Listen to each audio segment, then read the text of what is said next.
नाज़रीन अस्सलाम वालेकुम।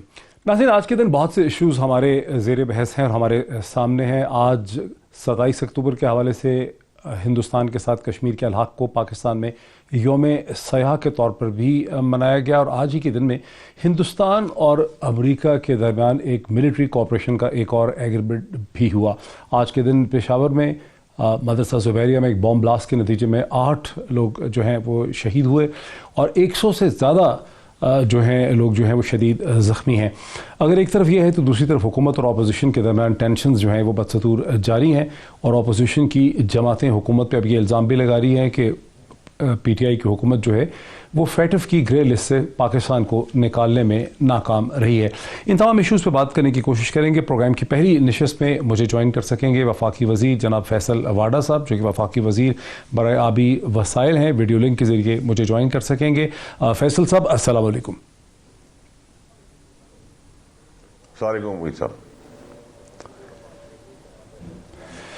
फैसल, ये जो सारी एक सूरत हाल डेवलप हो रही है पाकिस्तान में, जैसे कि दहशतगर्दी के हमले हो रहे हैं, पेशावर में जो हमला हुआ ये कोई अपनी नौइयत का पहला हमला नहीं है।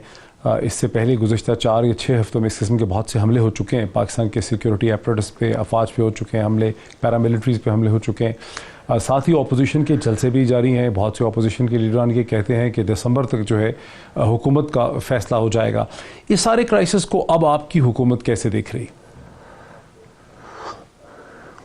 देखिए मोहित साहब, सबसे पहले तो ये कि ऑपोजिशन जो है, जो सियासी लवारिस साहब कह सकते हैं, वो क्या चाह रही है और क्यों चाह रही है और वजूहात क्या है। वो कहते हैं कि नवाज शरीफ वहाँ से बैठ के जो मफरूर हैं, कन्विक्टेड हैं, और उनके साथ उनके समदी मफरूर हैं, कन्विक्टेड हैं, बेटे दमाद इमरान अली, शहबाज शरीफ का दमाद, ये सारे मफरूर जो हैं वहाँ से बैठ कर एक तो चाह ये रहे हैं कि हमारी चोरी माफ़ कर दी जाए, हमें NRO दे दिया जाए, हमें सियासत में आने दिया जाए, क्योंकि इनको आदत रही है और आदत ऐसी रही है कि इन्होंने जस्टिस कयूम की अदालत से फैसले अपनी मर्जी से फ़ोन पे कराते रहे।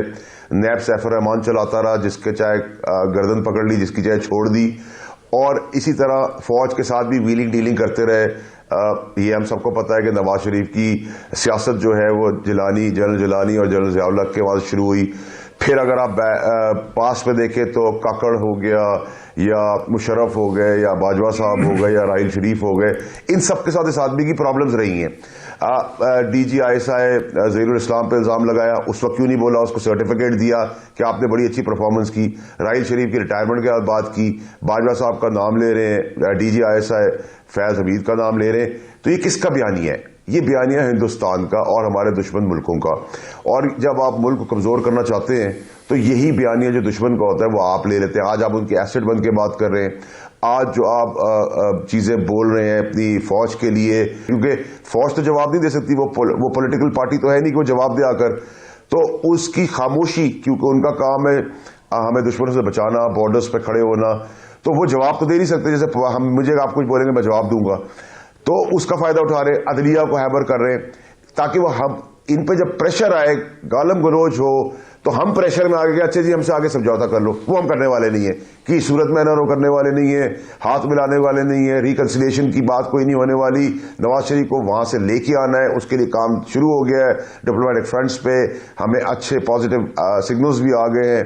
इमरान खान साहब को जाना पड़ा, वो भी जाएंगे, वजीर है उन्होंने जाना होगा, वो जाएंगे, लॉयर्स आ गए हैं, बिकॉज ही इज कन्विक्टेड। हमारी ट्रीटी तो साइन नहीं हुई भी, लेकिन क्योंकि कन्विक्टेड है एंड वांटेड है, अदालतों से है, तो उसमें कोई भी मुल्क उनको ज्यादा देर तक रोक नहीं सकता। अब आ जाए कि ये बयानिया जब चल रहा है, जब आप हैमर कर रहे हैं, लेकिन जब इस सारे बयानिया को आप कंपाइल करें तो आपको एक पिक्चर नजर आती है जिससे दुश्मन मुल्क अपने अज़ाइम में कामयाब होता है और ये अटैक जारी कर देता है। So the timings are very important. एक तरफ आप हैमर कर रहे हैं फौज को, अदलिया को, डीरेल कर रहे हैं पाकिस्तान को, FATF के अंदर क्रिटिसिज्म कर रहे हैं, पाकिस्तान को पुश कर रहे हैं, जिसको आप ग्रे लिस्ट में लेके गए ब्लैक लिस्टेड होने के लिए, उस पर आप NRO मांग रहे हैं, नाकाम होते हैं, बंद कब्रों में अंधेरों में आप मुलाकात करते हैं, उस पर डिनाइल करते हैं, फिर और यहां हमारी शातें और बम ब्लास्ट शुरू हो जाते हैं। फैसल साहब, क्या ये कहा जा सकता है कि बहरहाल जो कुछ भी है ऑपोजिशन के जो ये जलसे हैं और जो ये रेटरिक है, ये आपकी हुकूमत को एक दबाव की कैफियत में लेकर आ रहा है? आप लोगों की काउंटर स्ट्रेटजी क्या है? देखिए मोहित साहब, storm in the tea cup वाली सिचुएशन है कि चाय की प्याली के अंदर तूफान बर्पा करने की कोशिश की जा रही है। जो हम नहीं करेंगे वो एनआरओ नहीं करेंगे, जो कन्विक्टेड है वो सियासत में वापस नहीं आ सकते। इनको पता है कि इनके सारे जो केसेस है वो मंतकी अंजाम तक पहुंच चुके हैं, अरेस्ट ड्यू है next few weeks few months में। ये सब इनको पता है कि जो अंजाम है, जो काम किए उसका अंजाम और केसेस को ये मॉनिटर करते हैं कि कहा जाए। तो टाइमिंग्स बड़ी सेट नहीं है। टाइमिंग्स के अंदर इनको पता जेलों में इन्होंने जाना है क्योंकि वो सारे केसेस राइट हो चुके हैं और उनका टाइम करीब है। एक टाइमिंग उन्होंने वो हैमर कर दी है। अदलिया को प्रेशर में लाने की कोशिश करें क्योंकि अदलिया इनके फोन पे चलती रही है इससे पहले। अब इंडिपेंडेंट अदलिया है, वो डिसीजंस भी दे रही है, चाहे वो उनके हों, हमारे हों, किसी के भी हों। तो इंडिपेंडेंट अदलिया को भी पोलिटिसाइज कर रहे हैं, नाम ले लेके जजों के बारे में बात कर रहे हैं, नाम ले लेके ऑफिसर्स के बारे में बात कर रहे हैं। फैसल वाडा साहब, ये बात तो आपने पहले भी दोहराई है कि ये सब कुछ करना चाह रहे हैं, लेकिन मेरा सवाल आपसे ये है कि बहरहाल वो एक नैरेटिव शेप कर रहे हैं, एक सिविल मिलिट्री डिवाइड का नैरेटिव शेप कर रहे हैं, बहुत से इश्यूज खड़े कर रहे हैं। जो इश्यूज वो खड़े कर रहे हैं वो इस वक्त पाकिस्तान से बाहर भी डिस्कस हो रहे हैं। आपकी हुकूमत की काउंटर स्ट्रेटजी क्या है? आप क्या समझते हैं कि वो कौन से एरियाज हैं जहां आप प्रोग्रेस करके दिखाएंगे तो ये प्रेशर जो है ख़त्म हो सकेगा?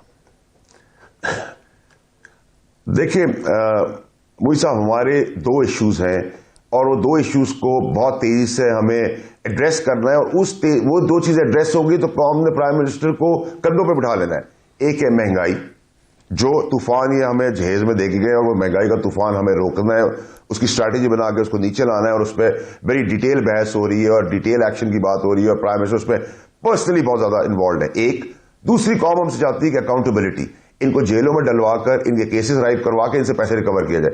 ये दो डिमांड है पाकिस्तानियों की, there is no third demand.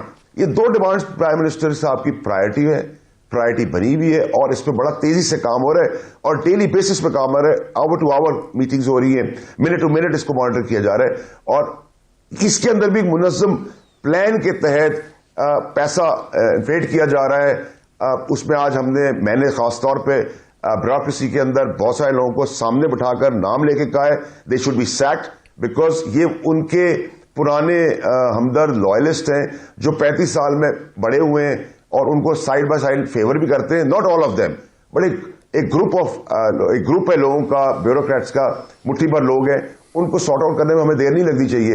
हम उनको आइडेंटिफाई कर रहे हैं, आज हमने कुछ को कर लिया है। प्राइम मिनिस्टर ने एश्योरेंस दी है कि जैसी ही उसकी इन्वेस्टिगेशन होगी they will be sacked completely. और यही हमें चीजें आगे एडमिनिस्ट्रेटिव लेवल पे करनी है कि कौन हमें एक प्लान के तहत पैसे के थ्रू हमें पुश कर रहा है इस महंगाई के ऊपर। आर्टिफिशियल महंगाई भी है, कहीं तो महंगाई है जेन्युइन, कहीं आर्टिफिशियल है। जहां जेन्युइन है वो हमें विरासत मिला, but that's not an excuse. We are addressing that issue and we will address that issue. लेकिन जहां आर्टिफिशियली की जा रही है वहां हम कंप्लीट क्रैक डाउन करेंगे। उस क्रैक डाउन के अंदर रिगार्डलेस 19 ग्रेड है, 20 ग्रेड है, 21 ग्रेड है या 22 ग्रेड है, उनकी लिस्टें बनना शुरू हो गई हैं। कुछ लिस्टें आज पीएम से मैंने भी शेयर कर ली हैं, कुछ ब्यूरोक्रेट सामने बैठे हुए थे, उनके मुंह पे मैंने उनको बताया। तो ऐसी बहुत सारी चीजें गलत फीड की गई है, गलत रिपोर्टिंग की गई है, डेलिबरेटली की है, जान के की गई है। Prime minister has to take all his decision over the reports. Prime minister जाके कोई वीट के गोदामों में जाके खुद तो नहीं चेक करेगा कि इतनी बोरियां इतनी नहीं है। पीएम तो सारी अपनी टीम की डायरेक्शंस के ऊपर, रिपोर्ट्स के ऊपर बेसिस पर अपने फैसले करते हैं।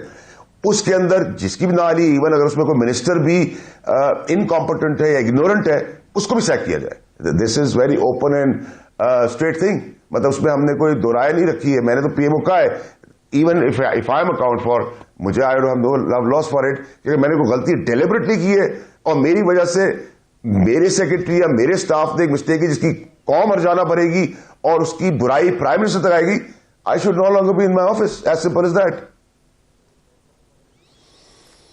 अच्छा फैसल साहब, आपने इसके हवाले से पहले भी स्टेटमेंट्स दी हैं। ये स्टेटमेंट्स जो हैं वो टिकर की शक्ल में भी टेलीविजन पे चल रही हैं। अभी आपने कहा भी यही है कि आपको शक है कि कुछ ब्यूरोक्रेट्स जो हैं वो आर्टिफिशियली तौर पर कीमतों का इजाफा जो है उसमें कीमतों में इजाफा कर रहे हैं। अगर ऐसा है और आपने उनकी निशानदेही भी कर ली है जैसे आप कह रहे हैं, फिर तो आपको एक टाइमलाइन देनी पड़ेगी कि अगले 48 घंटे में, 72 घंटे में आप जो आर्टिफिशियल इंक्रीज़ है कीमतों में उसे कंट्रोल कर सकेंगे। वो कौन सी अशिया है जिनकी कीमतों में आपको लगता है कि आर्टिफिशियल इंक्रीज़ है जो आप कंट्रोल कर पाएंगे?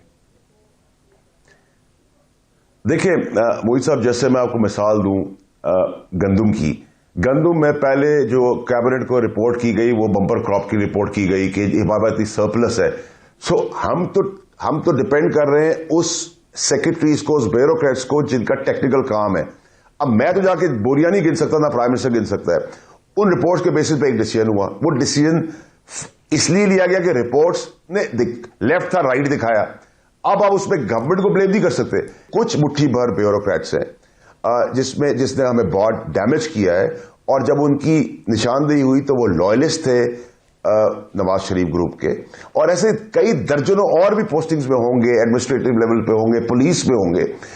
लेकिन उसका कंट्रोल देखिए, हम तो पहली दफा आए हैं, और प्राइम मिनिस्टर क्योंकि नेक नियत आदमी है, वो ये नहीं सोचता इनकी तरह वेनम अपने दिमाग में और दिल में नहीं रखता कि ये बंदा नवाज शरीफ का था, इसको हटा दो। वो कहता है अगर काबिल है, प्रोफेशनल है, वो मोहित साहब के लिए काम कर रहा है, नवाज शरीफ के लिए काम कर रहा है, जरदारी साहब के लिए काम कर रहा है, या इमरान खान के लिए काम कर रहा है, वो काम करे। उस कंटिन्यूटी के अंदर हमें बहुत अच्छे लोग भी मिले, और एक मुट्ठी भर लोगों का बहुत गंदा घटिया है, और उसके लिए they are not realising, understanding, this bureaucracy does not know कि वो शहबाज शरीफ से जो डरते थे, हम अनाड़ी उससे भी ज्यादा रूथलेस हैं when it comes to corruption, negligence, और जिसकी प्राइस कौन पे करेगी उसके अंदर they don't know are other side, the flip side of each minister. जो नया है वो बहुत रूथलेस है, वो नवाज शरीफ और शहबाज शरीफ से ज्यादा रूथलेस है, क्योंकि उसकी रूथलेसनेस के अंदर एक इंपॉर्टेंट फैक्टर वो ये है कि वो अपने इंटरेस्ट के लिए कर रहा है, वो कौम के इंटरेस्ट के लिए कर रहा है। तो हमारा कोई लव लॉस नहीं है, हम कोई जायदाद में वजारतें लेके नहीं आए मोहित साहब। हमें अल्लाह ताला का शुक्र है, हमें घर में खाना पीना था, कारोबार था, हमें अल्लाह ने कुर्सी बिठाया है। उस ठीक काम करने के लिए हमारी कुर्सी जाती है, हुकूमत जाती है, we are least push about it, हमें उसकी कोई फिक्र नहीं है। Every day when I go in my ministry I have no love lost के मेरे साथ वो झंडा आएगा नहीं आएगा।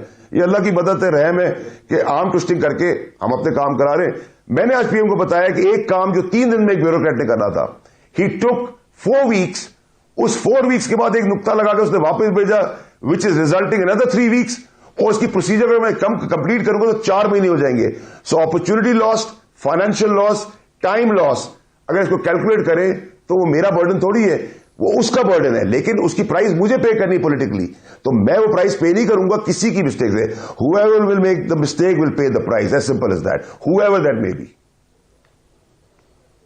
नहीं फैसल साहब, ये तो आपने पहले भी एक्सप्लेन किया है, मान ली आपकी सारी डेफिनेशन कि आपने पूरा एक एनालिसिस किया कि कैसे ये सब चीज़ें हो रही हैं, किस तरह से बाज़ लोग जो हैं पिछली हुकूमतों से मिले हुए हैं, शायद शहबाज शरीफ साहब से मिले हैं, किसी और से मिले हुए हैं, ये सही काम नहीं कर रहे। मेरा सवाल तो ये है कि अगर आपने आइडेंटिफाई कर लिया है कि इन लोगों की इनकॉम्पिटेंस या इन लोगों की जो एक साजिश है उसके लिए जिम्मेदार है, फिर तो आपको एक टाइम लाइन भी देनी पड़ेगी ना कि अगले 48 घंटे में, 72 घंटे में इन चीज़ों की कीमतों को हम नीचे ला रहे हैं। ऐसा तो कोई आप दे नहीं रहे टाइम लाइन।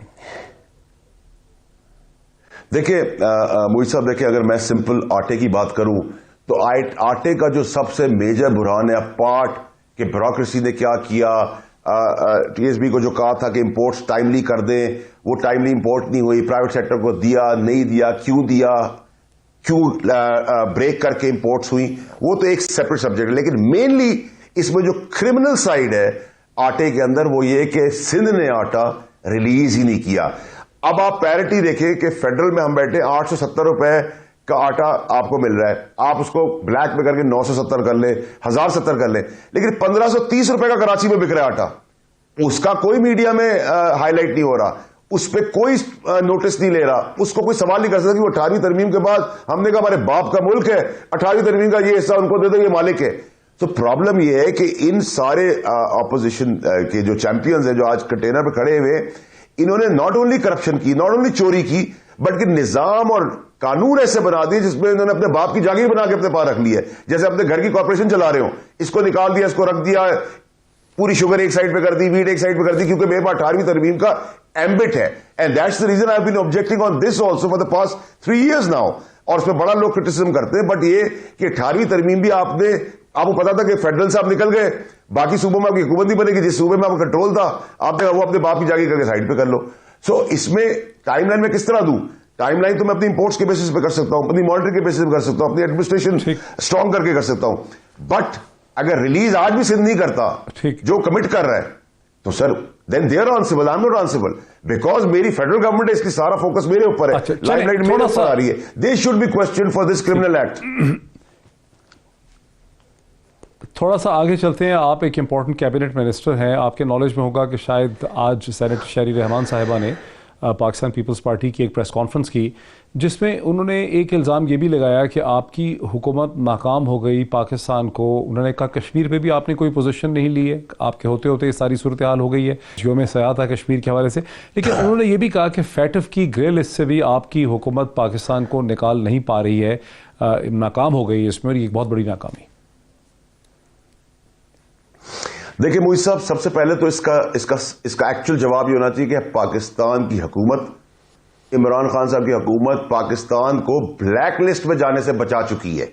ग्रे लिस्ट में हम नहीं लाए थे, नवाज शरीफ और उसकी हुकूमत लाई थी। एक नंबर दो ये कि जब हम फैटफ के अंदर भी उसको कोशिश कर रहे थे कि ब्लैक लिस्ट निकल जाए, तो अब 38 पॉइंट्स हैं इसके मैच के, उसमें से कौन को पाकिस्तान को बचाने के लिए कहा ऑपोजिशन ने कि 34 जो है वो हमारे हिसाब से कर दो, हम बच जाए उसके अंदर, हमारी परिवारी चोरी डाका लूट खसूट बच जाए, हमारी सियासत बच जाए, तो हम पाकिस्तान को बचाएंगे तुम्हारे लिए।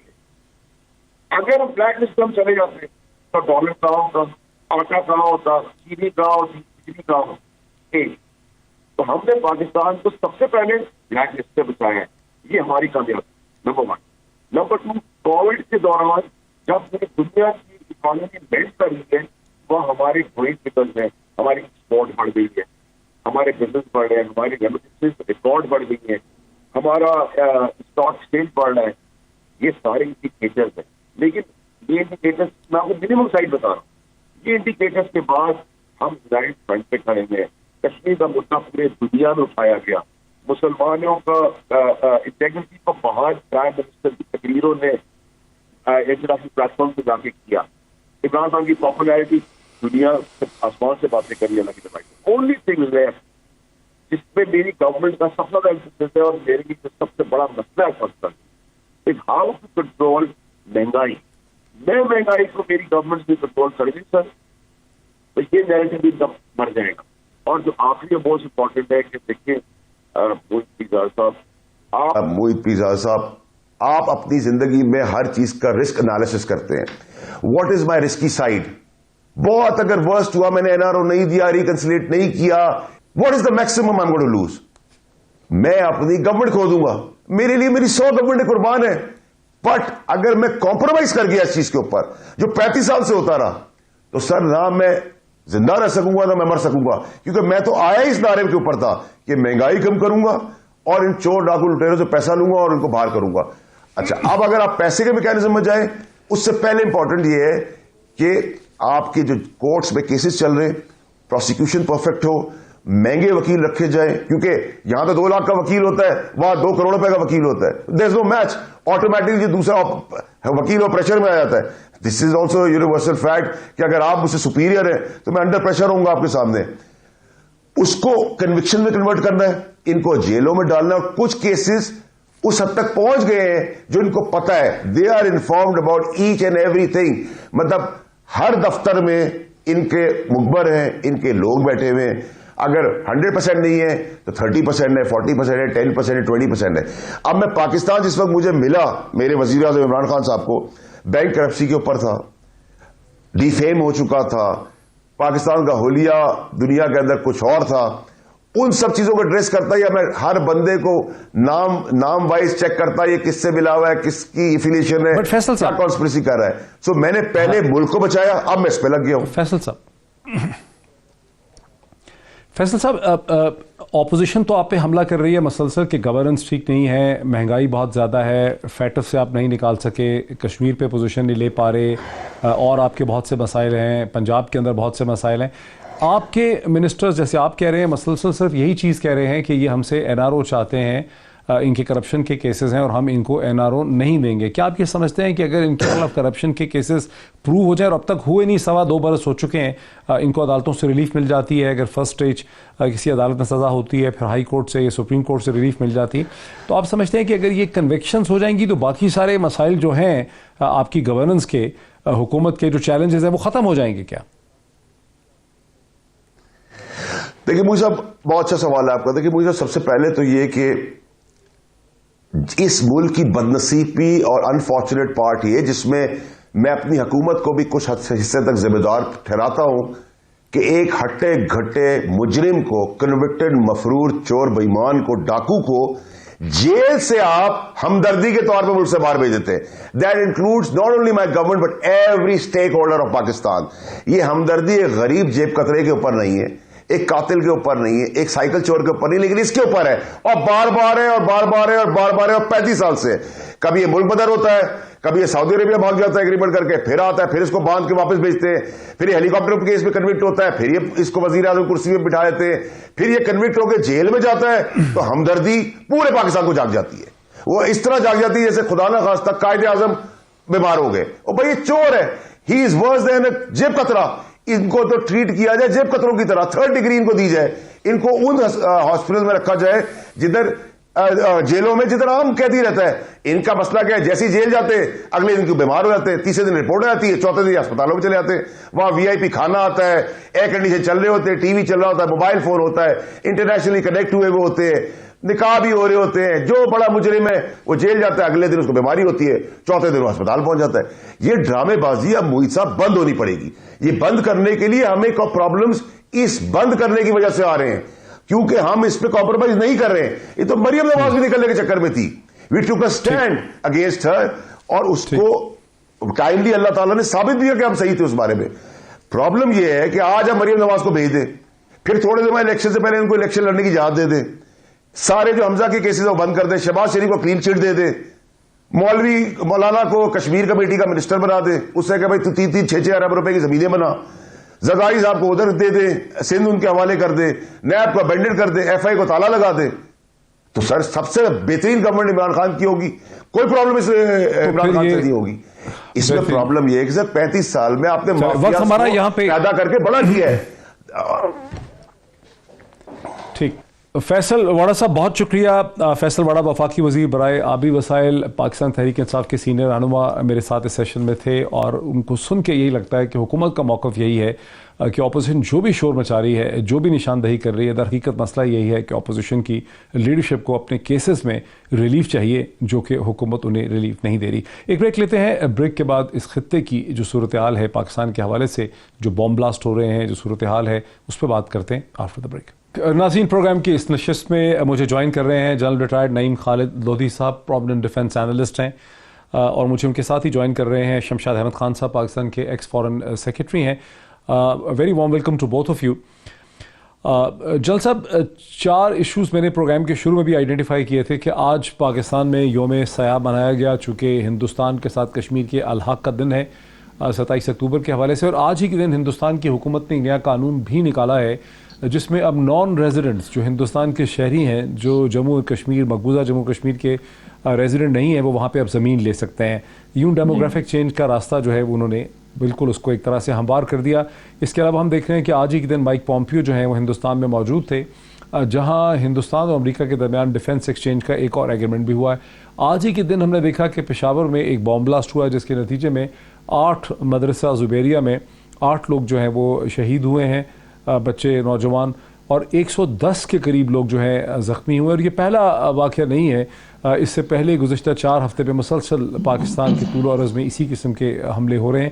ایک ہفتے میں ہم نے 21 جوان اور افسر جو ہیں انہیں ہم نے شہید جو ہیں انہیں ہم نے دفنایا ہے. اور اس کے ساتھ ہی ہم دیکھ رہے ہیں کہ پاکستان میں ایک مظاہروں کا سلسلہ بھی جاری ہے, ایک جلسوں کا اور مظاہروں کا, اور کچھ اپوزیشن لیڈرز یہ کہتے ہیں کہ دسمبر تک حکومت کا فیصلہ کر دیں گے.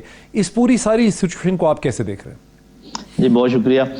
پہلے تو 1-2 باتیں میں شروع میں یہ کر دوں کہ, اور میرا خیال ہے کہ سب اس تو مانتے ہیں, جانتے ہیں, لیکن بعض اوقات یہ ہمارے ذہن سے اوجھل ہو جاتی ہیں کہ یہ دنیا جو ہے یہ کوئی لیول پلینگ فیلڈ نہیں ہے, یہ اخلاقیات پہ نہیں چلتی, یہ کوئی قانون کا لحاظ نہیں ہوتا جب ملکوں کے آپس میں رابطے ہوتے ہیں.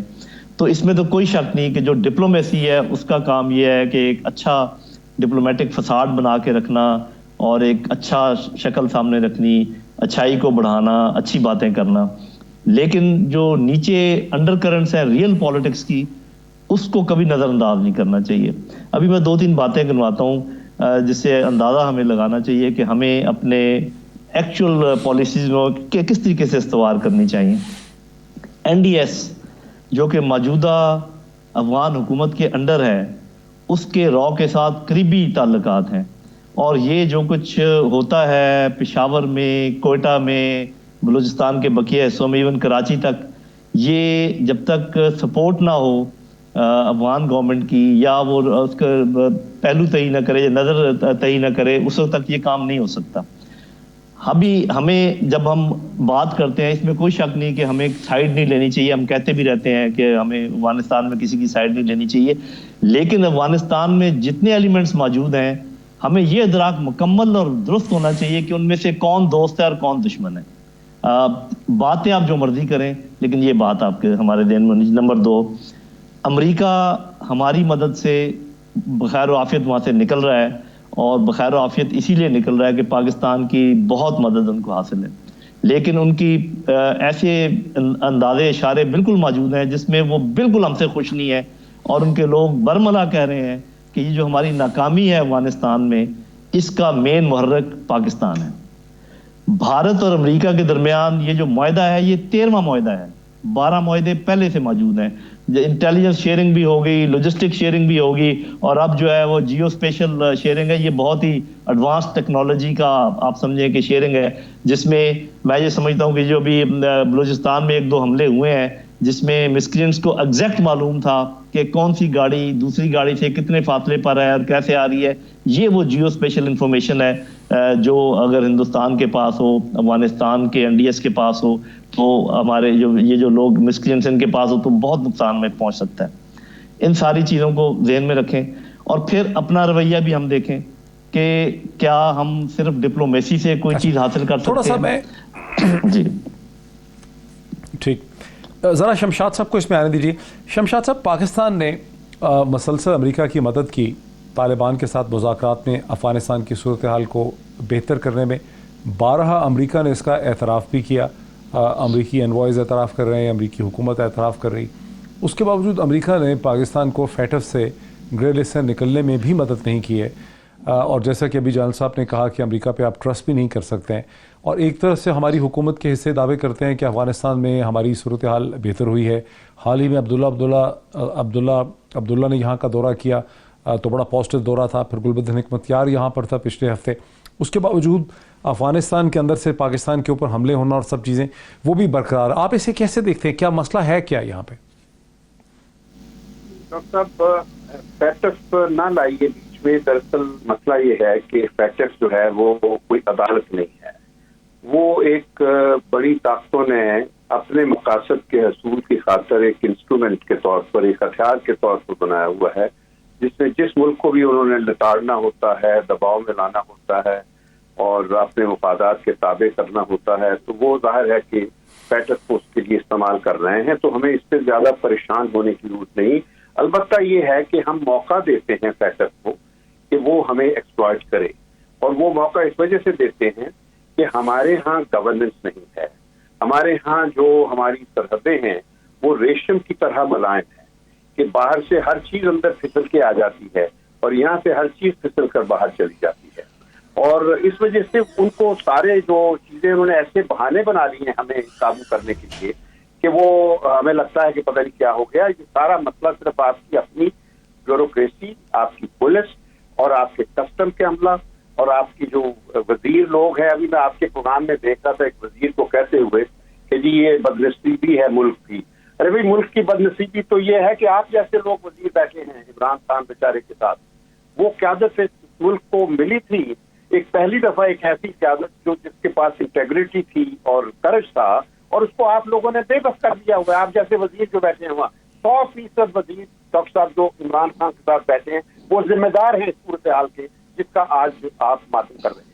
یہ سب ان وزراء اور ان کے نیچے جتنی بیوروکریسی ہے ان کی وجہ ہے. ورنہ تو دیکھیے 14 سال کا بچہ تھا رنجیت سنگھ جب اس نے لاہور قبضہ کیا تھا، اور اس نے پورا پنجاب کو فتح کر کے ایک امپائر چلائی تھی. اس وقت اکبر 14 سال کا بچہ تھا. کس طریقے سے اس کی بیوروکریسی نے اس کو ایک بڑی امپائر کا لیکن شمشاد صاحب، لیکن وہ تو ایک ڈومیسٹک گورننس ایشو ہے نا شمشاد صاحب. یہ جو ابھی سوال کا تعلق تو یہ تھا کہ جو اس وقت خطے کی صورتحال ہے، جیسے آپ نے دیکھا کہ پشاور میں جو حملہ ہوا، اور ایک عام ہمارے ہاں اس میں تاثر یہ ہے کہ یہ حملے باہر سے کوارڈینیٹ ہو رہے ہیں. ایٹ دا سیم ٹائم ہم یہ بھی کہہ رہے ہیں کہ ہم افغانستان میں ایک پازیٹیو رول پلے کر رہے ہیں, وہاں پر ہم ایک نیگوسیشن کو آگے بڑھا رہے ہیں, امریکہ کی مدد کر رہے ہیں, تو پھر ہم اس صورتحال کو کنٹرول کیوں نہیں کر پا رہے شمشاد صاحب؟ میں بالکل میں آ رہا تھا اس بات کی طرف. ایکچولی یہ دیکھیے, اس سے ایک بات واضح ہو جاتی ہے کہ ہر ملک اپنے مفادات کو اہمیت دیتا ہے, اور امریکہ کے اپنے مفادات سے اوپر کوئی چیز نہیں ہے. وہ ہمیں استعمال کرتا ہے اپنے مفادات کی خاطر, اور ہم سمجھ رہے ہیں کہ ہم اپنے مفادات کی خاطر افغانستان میں امن کو تقویت دے رہے ہیں. تو دونوں جانب سے ایک میوچویلٹی کی بنیاد پر یہ چیزیں چل رہی ہیں, جو اچھی بات ہے. لیکن یہ سوچنا کہ ہماری خاطر امریکہ انڈیا کے ساتھ اپنے جو روابط ہیں ان کو آگے نہیں لائے گا, یہ ہماری خام خیالی ہوگی. میں آپ کو بتاتا ہوں, مشرف کے زمانے میں جب بش گیا تھا دلی, وہاں جا کے انڈیا کے ساتھ نیوکلیئر بہت چیزیں انڈرسٹینڈنگ کرایا تھا, اور مشرف کے ساتھ یہاں اس نے 1.5 گھنٹے کی پریس کانفرنس کی تھی, اور وہی اس کا پورا وزٹ تھا. اس نے اس سے کہا تھا کہ آپ انڈیا, جب لوگوں نے پوچھا کہ آپ انڈیا کے ساتھ یہ کر رہے ہیں اور ہمارے ساتھ نہیں کر رہے, اس نے کہا آپ انڈیا نہیں ہیں. تو اب آج سوچ لیجیے ڈاکٹر صاحب کہ آپ انڈیا نہیں ہو سکتے تو انڈیا کا بدل نہیں ہو سکتے. چین بھی انڈیا کے ساتھ یہ روابط رکھے گا. میں آپ کو بتا دوں, چین آپ کا سب سے بڑا دوست ہے, وہ بھی انڈیا کے ساتھ کبھی تعلقات خراب نہیں کرے گا. تو آپ کو اسی طریقے سے سفارتکاری جو ہوتی ہے وہ یہی ہے کہ ہر طرف تعلقات اچھے رکھنے چاہیے, انگیجمنٹ رکھنی چاہیے. لیکن مسئلہ ہمیں, میں پھر اسی طرف آؤں گا, مسئلہ ڈاکٹر صاحب ایکسٹرنل نہیں ہے, مسئلہ آپ کا ڈومیسٹک ہے, انٹرنل ہے. آپ اندر سے اتنی ٹوٹ کا شکار ہو گئے ہیں, اتنی یہاں پہ لوٹ خسوٹ ہوئی ہے, اس ملک کو لوٹ کے لوگوں نے اس ملک کو کنگال کر دیا ہے کہ یہ ملک کی نہ عزت رہی ہے باہر, نہ اس کے پاس کوئی کریڈیبلٹی رہی ہے, نہ کوئی سبسٹینس رہا اس کے پاس.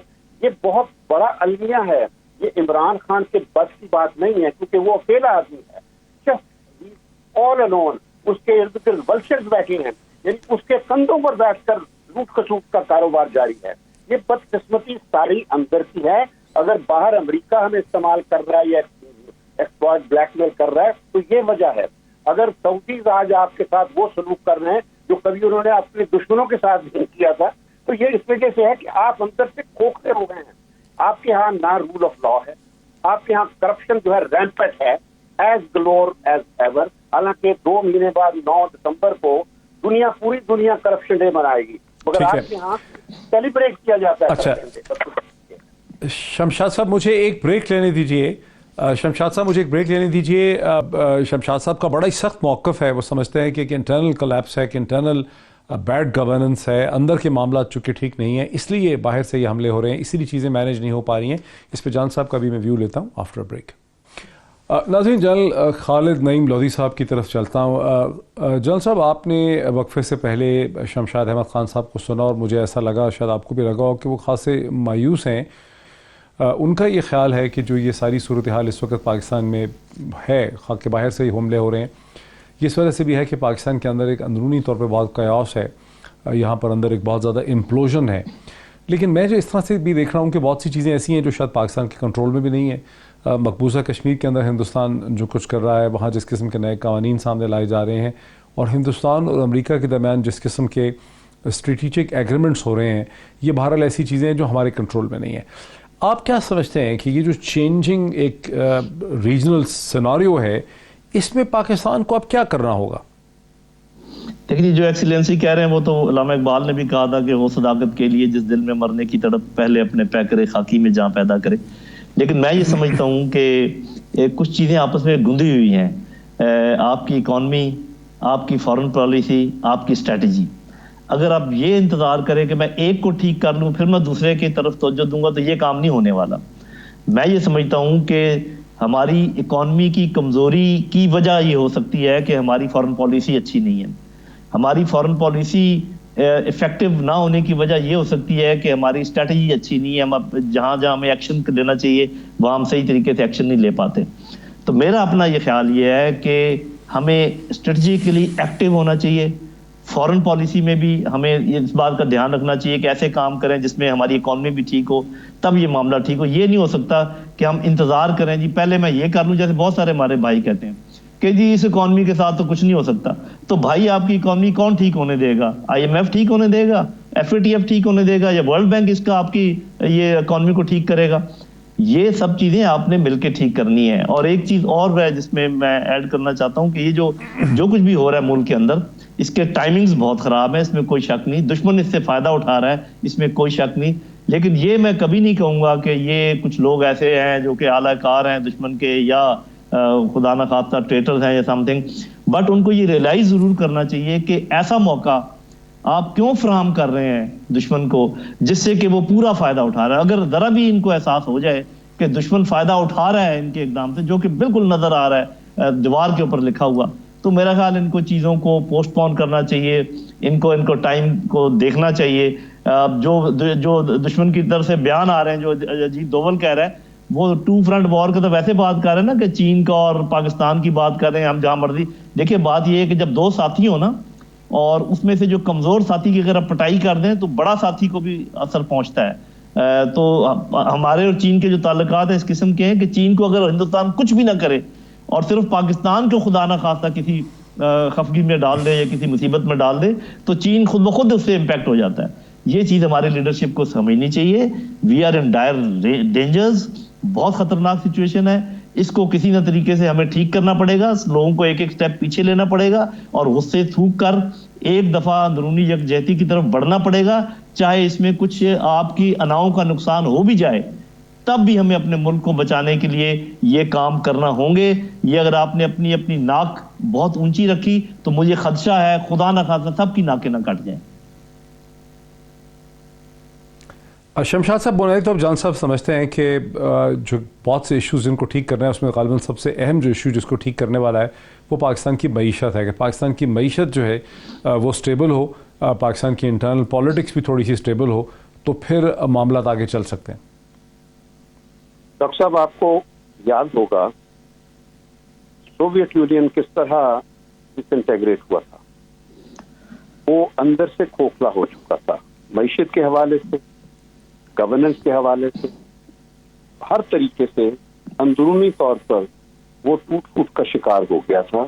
اور finally it never remained a super power. حالانکہ وہ ملیٹریلی امریکہ سے زیادہ طاقتور تھا، اس کی جتنی فوج کا سائز تھا وہ بہت زیادہ تھا، اسپیس میں وہ امریکہ سے پہلے پہنچا تھا، یعنی ٹیکنالوجی کے حوالے سے بہت آگے تھا سوویت یونین. مگر وہ چونکہ اندر سے اس کا جو سسٹم تھا وہ اتنا خراب تھا کہ وہ اس کی جو سپر پاور اسٹیٹس تھا اس کو سسٹین نہیں کر پایا. تو ہمارا بھی یہی حال ہے. ڈاکٹر صاحب، میں یہ نہیں کہتا کہ کشمیر میں جو کچھ ہو رہا ہے وہ بالکل پاکستان کی کمزوری کی وجہ سے ہو رہا ہے. اگر آج ہم مضبوط ہوتے تو بھارت کی مجال بھی نہ ہوتی کہ وہ ایک قدم کے بعد دوسرا قدم اٹھاتا کشمیر میں. وہ یکے بعد دیگرے وہاں کی ریالٹیز کو تبدیل کر رہا ہے. اس کو پتا ہے کہ پاکستان کی طرف سے کوئی ریئیکشن ہوگا ہی نہیں، یعنی سوائے عمران خان کے بولنے کے. یہاں پر آپ لیکن شمشاد صاحب، گزشتہ 12 برس میں ہم نے کشمیر پالیسی میں بہت زیادہ جو ہے ہندوستان کو اکوموڈیٹ کرنے کی کوشش بھی تو کی 2008 کے بعد سے. میں مانتا ہوں، بالکل مانتا ہوں. یہ تو دیکھیے نا، حالات بدلتے ہیں. میں اب 90s میں چلے جائیے تو ہم نے تو انڈیا کے ساتھ امن بھی کر لیا تھا. کمپوزٹ ڈائلاگ کا پروسیس جو تھا، امن کا پروسیس، وہ میں نے نیگوشیٹ کیا تھا. لیکن اگر ہم آج اس قسم کا معاہدہ انڈیا کے ساتھ خواب بھی دیکھیں تو ہمیں نہیں ملے گا. اس کی وجہ ہے کہ حالات اتنے بدل گئے. 9/11 کے بعد پوری دنیا کا نقشہ تبدیل ہو چکا ہے. واجپئی بڑا دوربین تھا، اس نے جس 9/11 دیکھا اس نے ساری پچھلی پالیسی پیچھے چھوڑ کے نئی پالیسی شروع کر دی تھی. ہم نے کبھی سوچا ہی نہیں کہ ہمیں بھی دنیا کے ساتھ اپنی پالیسی کو اڈیپٹ کرنا ہے. آج اب دیکھیے یہ چھوٹی چھوٹی ریاستیں ہیں آپ کے ہمسائے ہیں، وہ اپنے آپ کو ڈھال رہی ہیں نئے تقاضوں میں، اور آپ اسی طرح اصولوں میں پھنسے ہوئے ہیں، اصولوں کے دلدل میں دبے ہوئے ہیں کہ اس حد تک کہ انڈیا کشمیر کا نقشہ بدل رہا ہے. وہاں ڈیموگرافی چینج کر کے وہ کل کو جو ہے کشمیریوں کو مائنورٹی میں کنورٹ کر دے گا، اور آپ بیٹھے رہیں گے کہ ہم نے تو اصول ہیں ہمارے اقوام متحدہ کی ریزولوشنز میں، ہم نے ان کو پاس رکھنا ہے.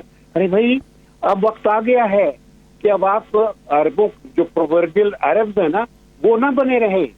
اب وقت آ گیا کہ آپ کچھ کریں، ایکشن لیں، تاکہ آپ کم از کم جو کچھ آپ کے پاس ہے उसको रख सकें कि जिस तरीके से इंडिया चल रहा है ये भी नहीं रहेगा, क्योंकि कश्मीरी आपसे मायूस हो रहे हैं, कश्मीर